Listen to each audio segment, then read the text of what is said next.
Hello दोस्तों, कैसे हो आप लोग। मेरा नाम है दीपक और मैं स्वागत करता हूँ अपने यूट्यूब चैनल सिविल एनालिसिस में, जिसमें आज हम बात करने वाले 9 सितंबर 2023 के द हिंदू न्यूज़पेपर एनालिसिस के। देख लेते हैं कौन कौन सी टॉपिक आज इंपॉर्टेंट है। सबसे पहला अगर हम टॉपिक की बात करें, IOC Panipat ethanol plants to hit 100% capacity utilization सुन। क्या हो रहा है कि जो पानीपत का जो इथेनॉल प्लांट है वो कहीं ना कहीं 100% जो कैपेसिटी है अपने यूटिलाइजेशन कर रहा है, और उस 100% यूटिलाइजेशन से हमें कितना बेनिफिट हो रहा है उसके बारे में आज डिस्कस कर लेंगे। अगला आर्टिकल है China slows fertilisation export raising concern in India. देखिए चाइना में क्या हो रहा है, फर्टिलाइजर जो है वो एक्सपोर्ट जो है वो कहीं ना कहीं स्लो हो रहा है, जिसके वजह से इंडिया की जो, क्योंकि इंडिया जो है फर्टिलाइजर जो क्या करता है ऑर्डर करता है, यानी कि वो इंपोर्ट करता है। इंपोर्ट करेगा तो ऑटोमेटिक बात है उसके लिए, अगर चाइना कहीं ना कहीं स्लो प्रोडक्शन करेगा तो कंसर्न किसके लिए होगा, इंडिया के लिए होगा। तो इसके बारे में डिस्कस कर लेंगे। Philippines condemn illegal actions by Chinese boat in South China Sea. देखिए क्या है, साउथ चाइना सी को जैसे कि चाइनीज क्या करते हैं कि वो बताते हैं कि ये हमारा पूरा एरिया जो 9 डैश का लाइन खींचा हुआ है उसमें उस पूरे एरिया को क्या कहते हैं, ये अपना टेरिटरी मानते हैं, और इस हिसाब से वो इलीगली एक्शन कहीं ना कहीं यहाँ कंडक्ट कराते हैं, जिसके बिहार पे फिलीपींस से यहाँ कंडेम किया है। अगला है Modi Biden welcome progress in defence ties. देखिए क्या है, अभी रिसेंटली में आपको पता है कि कल के डेट में, कल के शाम में जो बाइडेन साहब है वो क्या हुए, इंडिया में आए, और इंडिया में G20 की जो मीटिंग होने वाली है उसको अटेंड करने के लिए यहाँ पे आए। तो अलग अलग देश से अलग अलग तरीके के डेलीगेट्स जो है वो आए हैं, और यहाँ पे G20 की जो मीटिंग होने वाली है उसको 2 दिन की मीटिंग है उसको अटेंड करने वाले हैं। तो यहाँ पे तो इन्होंने जो प्रोग्रेसिव टाइज है कि डिफेंस सेक्टर में किस तरीके से बढ़ा जाए, इस तरह से हमारे प्राइम मिनिस्टर और वहाँ के प्रेसिडेंट ने कुछ प्रोग्रेसिव स्टेप्स जो है को वेलकम किया है। 2 आर्टिकल है आपके एडिटोरियल से, and overall the criminal law bills and the big picture और ईस्टर्न एज के बारे में, इन दोनों आर्टिकल को भी देख लेंगे। तो चलिए स्टार्ट करते हैं। सबसे पहला, IOC Panipat ethanol plant to hit 100% capacity utilisation. देखिए क्या है, इथेनॉल इथेनॉल आज के टाइम पे इंपॉर्टेंट है। क्यों? क्योंकि हमने जो टारगेट लिया था 5% इथेनॉल ब्लेंडिंग का उसको अचीव करके हमने 10% भी अचीव कर लिया। अब बात कर रहे हैं हम कि 20% जो है इथेनॉल की ब्लेंडिंग जो है करेंगे। इथेनॉल की ब्लेंडिंग से क्या होगा, इससे इथेनॉल अगर ब्लेंडिंग होगी तो ऑटोमेटिकली बात है कि हमारा जो पॉल्यूशन का लेवल है वो क्या होगा, वो गिरेगा।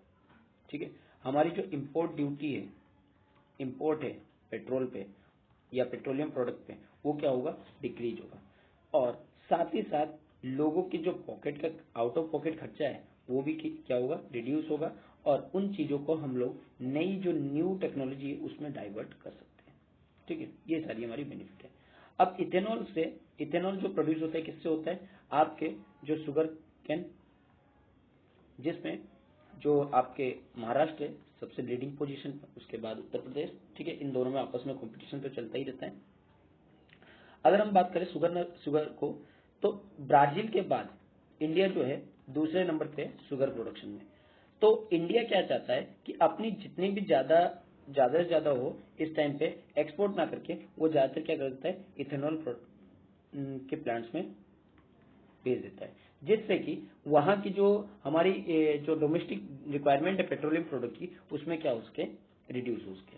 और जिसको हम लोग अचीव करने वाले हैं कब तक, 20% की इथेनॉल ब्लेंडिंग करने वाले हैं 2025 तक। इसके लिए यहाँ पे हमारी जो प्राइम मिनिस्टर है अगस्त 2022 को, ठीक है, वहां पे घोषित किया था कि हम लोग जो है कहीं ना कहीं इथेनॉल ब्रांडिंग की तरफ बढ़ेंगे। और यहाँ इंडियन ऑयल कॉर्पोरेशन जो कि 900 करोड़ की 2G इथेनॉल प्लांट कहीं ना कहीं इनोग्रेट किया था, कब, आपके अगस्त 2022 में, जिसमें ये बताया गया था कि यहाँ पे 100% की कैपेसिटी जो है कुछ दिनों में ही पहुंच जाएगी। ठीक है, अब अगर बात की जाए, जो इनके चेयरमैन ने इसके बारे में जानकारी दी है, ठीक है, और इसके वजह से क्या होगा, जो carbon offsetting and reduction scheme international aviation है, उन्होंने भी कहा है कि एविएशन फ्यूल को कहीं ना कहीं जरूरत होती है 2% एसएफ की ब्लेंड की, ठीक है, इथेनॉल ब्लेंडिंग की। तो ये कहीं ना कहीं हमारे लिए काफी इंपॉर्टेंट हो जाता है, जिससे कि, और अगर हम बात करें ये बनता किससे, आपके जो राइस हस्क होते हैं या फिर बायो इथेनॉल वगैरह स्टॉक्स वगैरह जो रखते हैं, उन सब चीजों से क्या किया जा सकता है, बनाया जा सकता है। ठीक है, चलिए आगे बढ़ते हैं अगले आर्टिकल की तरफ। अगले आर्टिकल की तरफ बढ़ने से पहले मैं बता दूं, अगर आप इस चैनल पर नए हो तो इस चैनल को सब्सक्राइब कीजिए, अपने दोस्तों के साथ शेयर कीजिए और लाइक करना ना भूलिए। चलिए आगे बढ़ते हैं। China slow fertilisation export raising concern in India. देखिए क्या बताया जा रहा है। अगर हम बात करें लगभग 500,000 की बात करें मेट्रिक टन की यूरिया जो है वो कहीं ना कहीं चाइना की पोर्ट से अलग अलग कंट्री में जाती है। अब उसको क्या किया गया, एक्सपोर्ट को रोक दिया गया। ठीक है, उसको क्या किया गया, एक्सपोर्ट को रोक दिया गया। अब एक्सपोर्ट को रोकेंगे तो प्राइस क्या होगा, इंक्रीज होगा। अब जब प्राइस इंक्रीज होगा तो ऑटोमेटिकली बात है कंसर्न किसके लिए होगा, इंडिया के लिए, क्योंकि इंडिया की जो इंपोर्ट है वो चाहता है सस्ते में खरीदना। और अगर प्राइस ज्यादा होगा, प्राइस बढ़ेगा तो आपकी जो इंटरनेशनल मार्केट में जो पैसा है वो आप ज्यादा पंप करोगे। ठीक है, तो जो आपके चाइनीज है वो कहीं ना कहीं टॉप फर्टिलाइजर एक्सपोर्ट है और यहाँ पे कहीं ना कहीं एक्सपोर्ट को यहाँ डिक्रीज करने की बात की है। ठीक है, और ये भी एफर्ट बताया है कि वो डोमेस्टिक सप्लाई और प्राइस स्टेबिलिटी को करने के लिए ऐसा कर रहे हैं। ठीक है, तो ये चीज बताया। और इसके वजह से क्या होगा कि जो फियर है वो कहीं ना कहीं ग्लोबल प्राइस में और स्पेंडिंग में वो कहीं ना कहीं इंडियन कंपनी के हिसाब से वो क्या होगा, बढ़ेगा। और इंडिया की इंपोर्ट लगभग 30% जो है वो एनुअली कहां से आते हैं, आपके चाइना से, और जो कि सेकंड लार्जेस्ट सप्लायर है लास्ट ईयर से। ठीक है, तो हमारे लिए कहीं ना कहीं कंसर्न की बात यहाँ पे बनती है। चलिए आगे बढ़ते हैं। Philippines condemn illegal action by Chinese boat in South China Sea. देखिए क्या बताया यहाँ, फिलीपींस ने निंदा की है किस चीज की, जो इलीगल एक्शन चाइनीज वेसल्स द्वारा लिए जा रहे हैं फ्राइडे को।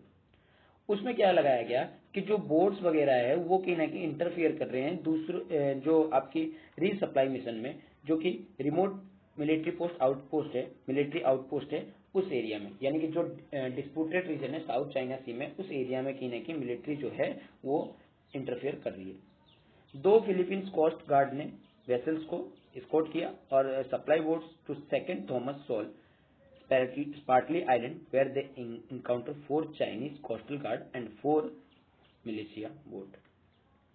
कि इंटरफेयर होंगे तो ऑटोमेटिकली बात है भाई वहां पे लड़ाई होगी, तो लड़ाई होगी तो इस चीज की बात जो है किए जा रहे हैं। कहीं ना कहीं ये जो है, अगर आप साउथ चाइना सी की बात करो, इतना डिस्प्यूटेड क्यों है, डिस्प्यूट होने का वहां रीजन है, डिस्प्यूट होने का क्या रीजन है, सबसे पहले तो वहां के रिसोर्सेज काफी इंपॉर्टेंट है उस एरिया की। अगर रिसोर्सेज का यूटिलाइज ठीक तरीके से किया जाए तो वो जो एरिया है वो काफी इंपॉर्टेंट हो जाता है। उसके लिए अलग अलग कंट्रीज जो है, डिफरेंट कंट्रीज क्या करते हैं, अपने अपने दावेदार रखते हैं। ठीक है, और ठीक तरह से बाउंड्री ना होने के कारण से और ज्यादा प्रॉब्लम होती है। और चाइनीज की जो एग्रेसिव एक्शंस है वो कहीं ना कहीं बाकी कंट्रीज पे भी इफेक्ट डालता है। ठीक है, तो ये सारी चीजें कहीं ना कहीं बताई जा रही है। जो यहाँ पे क्या किया गया, फिर इन्हीं के हिसाब से अगर देखा जाए, जो इनको एरिया मिला हुआ है फिलीपींस को, उनके एरिया में क्या करते हैं, इंटरफियर करते हैं, जो आपकी 200 नॉटिकल माइल्स की।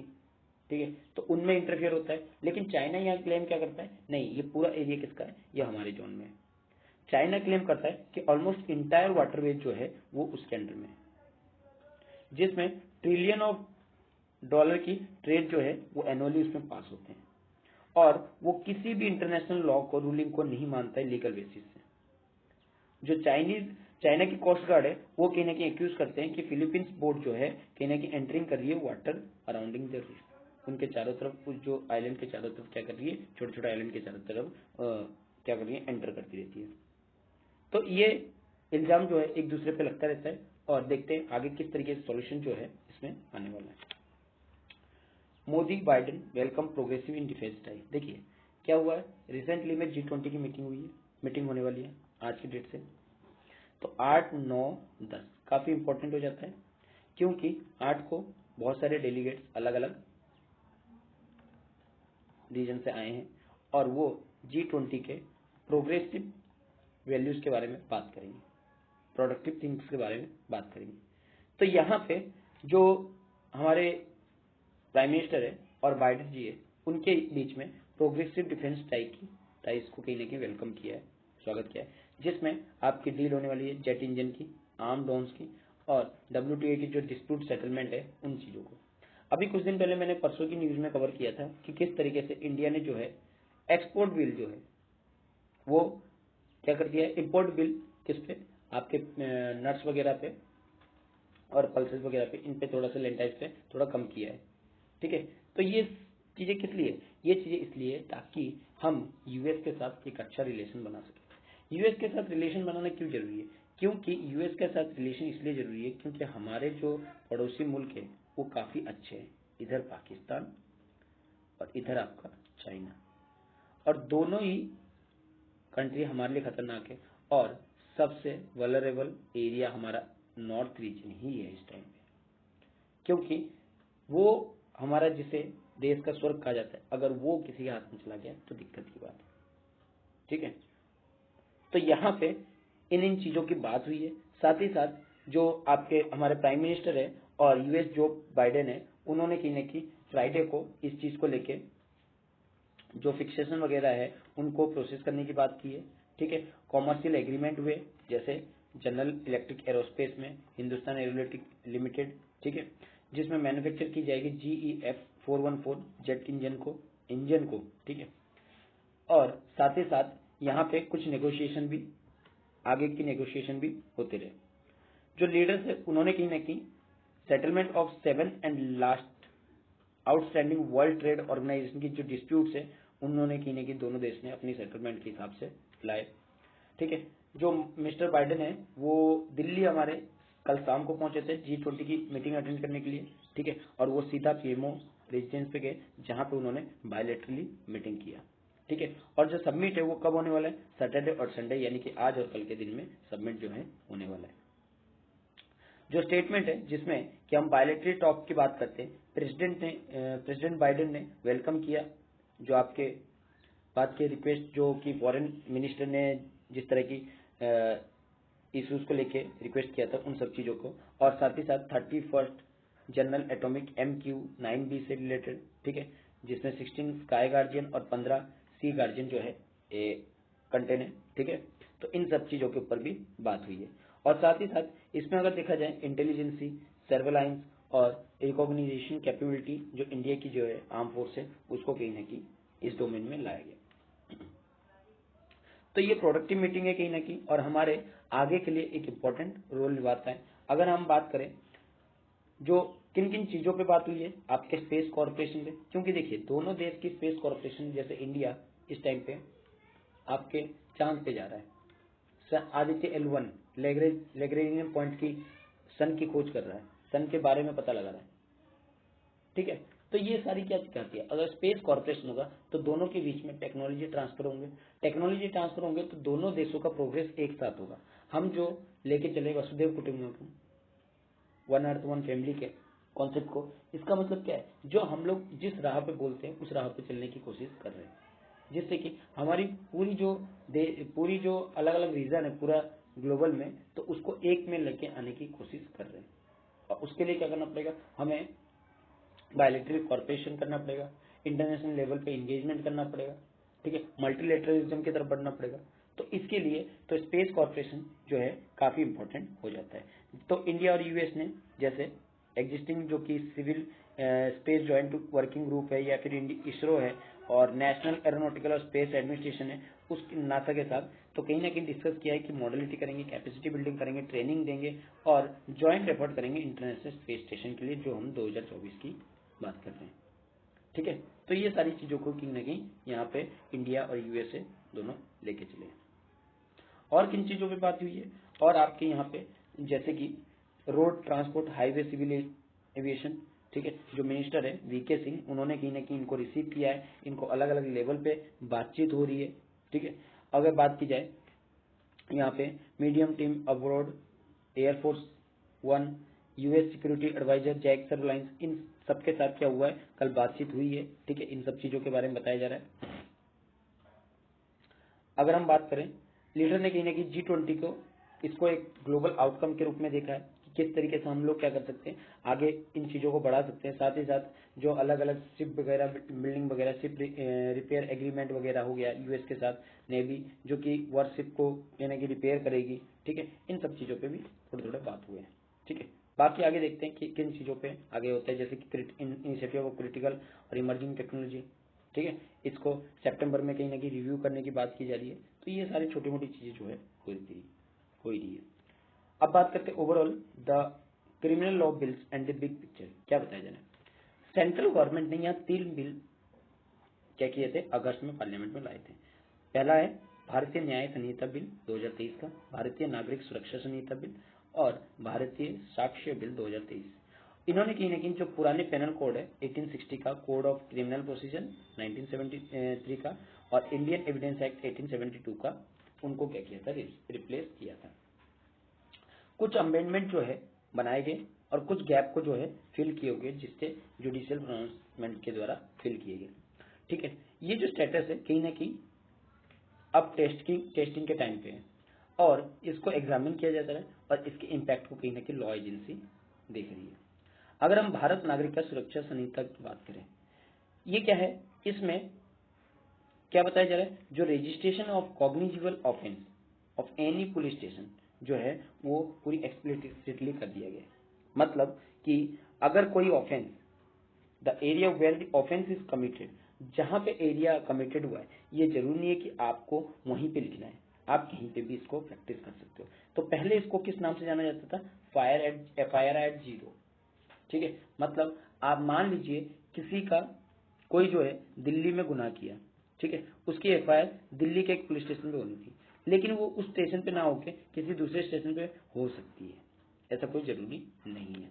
ठीक है, तो अलग और क्या बताया गया, ये बताया गया कि जो इट्स फॉर्मल इंक्लूजन में भी complaining get their case register matter right to without running around. मतलब इधर उधर आप बिना घूमे आप क्या कर सकते हो, उसको वहीं पे रजिस्टर कर सकते हो। एक प्रोविजन और ऐड किया गया जिसमें ये परमिट किया गया कि प्रिलिमिनरी इंक्वायरी जो असर्टेन है कि प्राइम फेसी होनी चाहिए। ठीक है, यानी कि अगर कोई इंफॉर्मेशन डिस्क्लोज है कमीशन के द्वारा और वो कॉग्निजेबल ऑफेंस के पनिशेबल आता है, और किसमें, जिसमें 3 साल से ज्यादा हो और 7 साल से इम्प्रीजमेंट कम हो, तो उसमें आप क्या कर सकते हो, प्रिलिमिनरी इंक्वायरी जो है बिठा सकते हो। ये जो वेरिएंस है ये किस वजह से आया, जो सुप्रीम कोर्ट के जजमेंट के द्वारा, जैसे Lalit Kumar versus government of India Uttar Pradesh 2000 government of Uttar Pradesh 2013 के केस में आया, जिसमें यह बताया गया जो पुलिस है उसके पास कोई ऑप्शन नहीं है, लेकिन वो FIR को रजिस्टर कर सकती है यदि उसको इंफॉर्मेशन डिस्क्लोज कमीशन के द्वारा कॉग्निजिबल ऑफेंस के थ्रू मिले। यानी कॉग्निजिबल ऑफेंस है और उसको कमीशन के द्वारा मिल रहा है डिस्क्लोज इंफॉर्मेशन, तो वो उसको FIR रजिस्टर कर सकता है। कुछ सर्टेन कैटेगरी में इसको कहीं ना कहीं कंडक्ट किया जाएगा प्रिलिमिनरी इंक्वायरी को, और ये केवल ascertain commission of cognizable offence के थ्रू ही होगा, नॉट चेक देयर ट्रूथफुलनेस, यानी कि उसकी सच्चाई को चेक किए बिना ही आप इसको लिख सकते हो। और क्या चीज ऐड किया गया, तो अलग अलग जैसे the rest of cognizable cases, overall objective provision, जो इसमें दिस डिफरेंशिएशन में not stand scrutiny in constitutionally court, यानी कॉन्स्टिट्यूशनली कोर्ट द्वारा इसको कोई भी स्क्रूटनी जो है नहीं किया जाता, उसके बिहाफ पे आप कर सकते हो। ये जो क्लोज है कहीं ना कहीं एडवांटेज भी देती है और डिसएडवांटेज भी देती है। जो पार्टीज है वो कहीं ना कहीं यहाँ पे डिस्प्यूट को आके 14 दिन के अंदर अंदर प्रिलिमिनरी इंक्वायरी के जो कंडक्ट है उसके अंदर आके उसको सुलझा सकते हैं। ठीक है, या केसेस में not turn out to prima facie the proceed further, नहीं तो प्रोसीड जो है आगे बढ़ता जाएगा।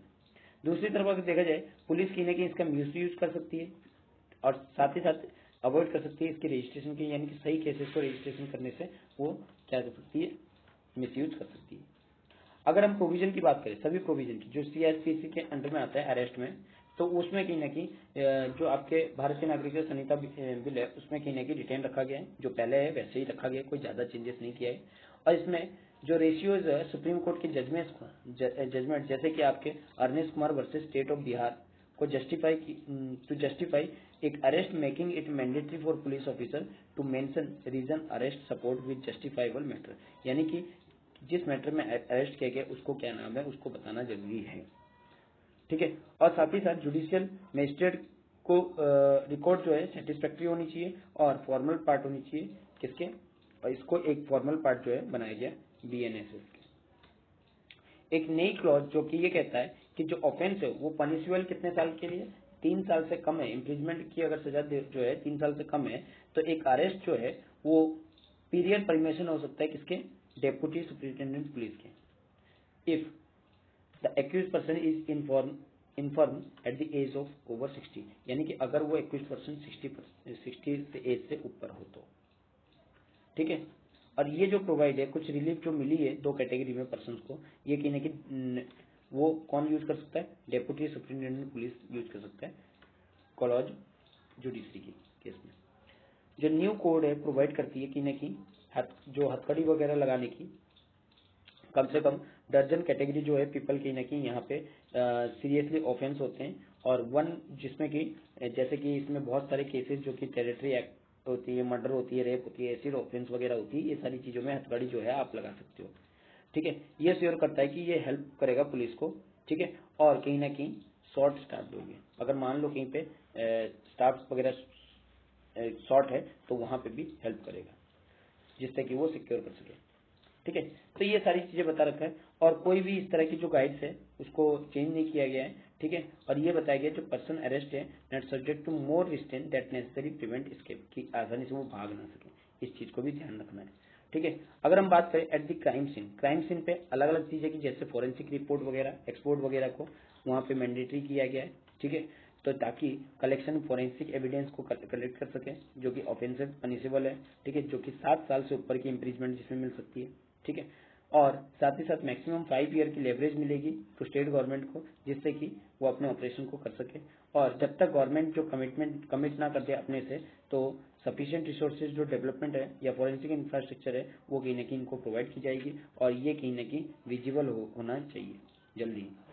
और सनिता के पास ये राइट्स है, rightly encourage the use audio video means recording various step of investigation के थ्रू, ठीक है। सबका ऑडियो वीडियो रिकॉर्डिंग होनी चाहिए मोस्ट ऑफ जो चीज़ों का, और जिसमें सर्चेस चीज़ें भी इंक्लूडेड है, ठीक है।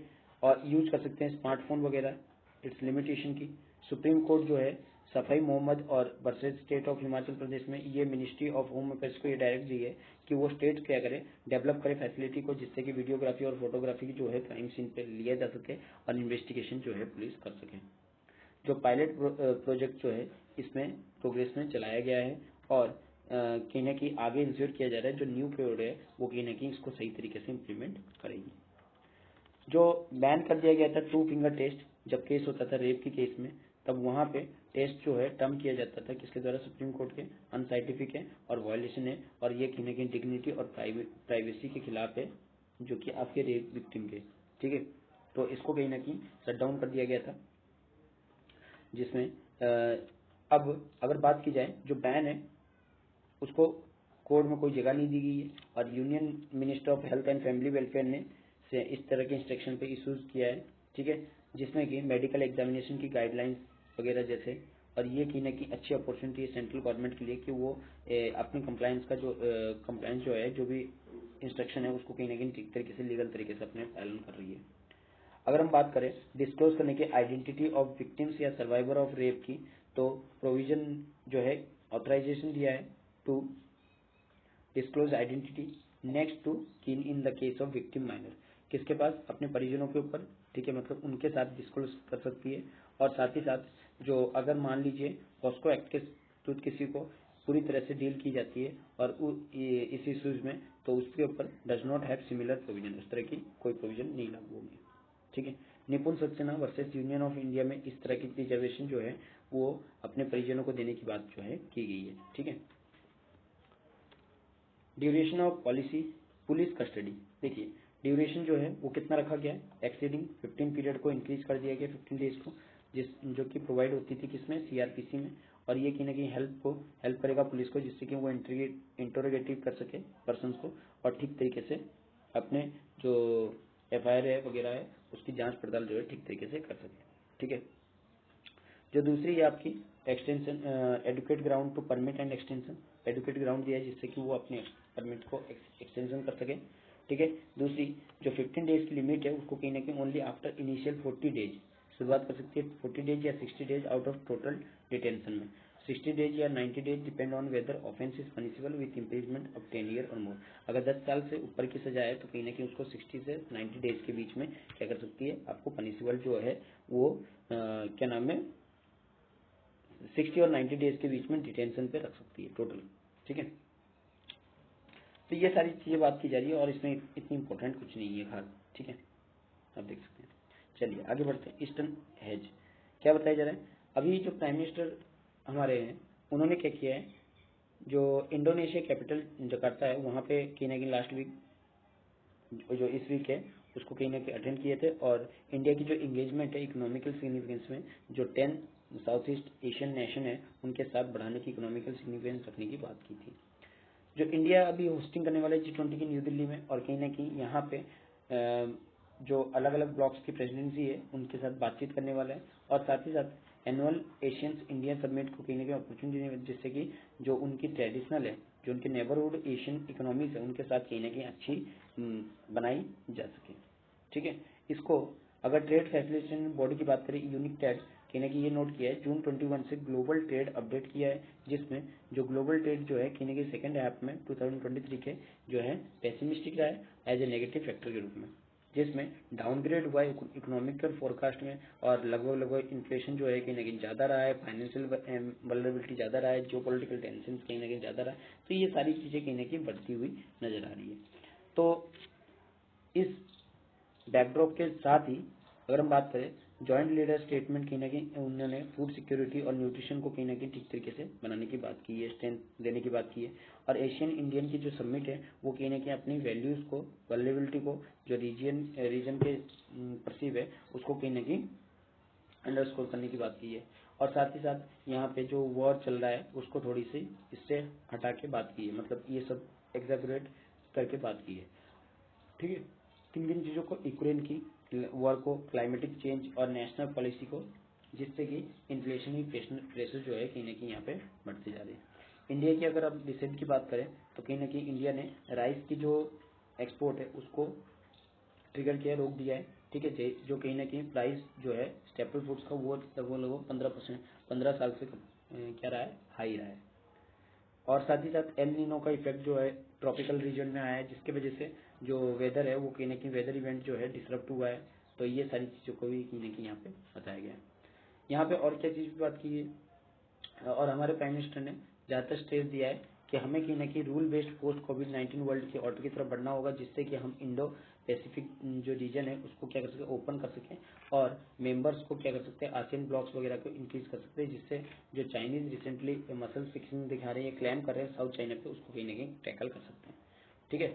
तो ये सारी चीज़ों को कहीं ना कहीं बताया है। इंडिया कहीं ना कहीं अपनी पोजीशन को एक वॉइस के रूप में एम्पलीफाई करना चाहता है जिससे कि जो ग्लोबल साउथ है उसमें कहीं ना कहीं म्यूचुअल बेनिफिशियल हो सभी के लिए और सब कहीं ना कहीं इस पर ट्रेड जो है ठीक तरीके से कर सके, ठीक है।